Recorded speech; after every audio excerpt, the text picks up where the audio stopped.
موجودہ دور کے حکمران تنقید کرنے والے افراد کو ناپسند بلکہ اسے اپنا دشمن سمجھتے ہیں۔ جو شخص ان کی خوشامد کرتا ہے، ان کے عیوب پر پردہ ڈالتا ہے، ان کے سیاہ کو سفید بنا کر پیش کرتا ہے، ایسے افراد کو حکمران وقت محبوب رکھتا ہے۔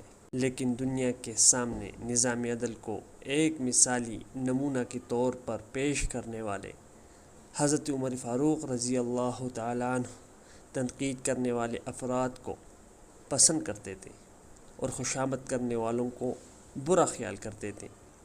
حضرت عمر رضی اللہ تعالیٰ عنہ و دیگر خلفائے راشدین کے زندگیوں کا مقصود صرف اور صرف اللہ تعالیٰ کی رضا تھی۔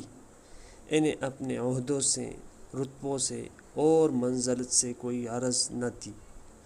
آج کل حکمرانوں کی تو بات ہی کچھ اور ہے۔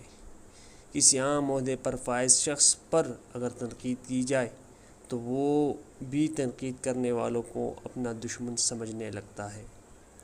تنقید ہر اس شخص پر گراں گزرتی ہے جس کا مقصد صرف اور صرف دنیاوی شہرت و عزت ہو، ورنہ جو لوگ اللہ تعالیٰ کی رضا کی خاطر خدمت خلق کے کسی بھی شعبے سے وابستہ ہو، اسے تنقید کرنے والا محبوب دکھائی دیتا ہے، تاکہ وہ اس تنقید سے اپنے اندر سے کمی کوتاہیوں کو نکال سکے۔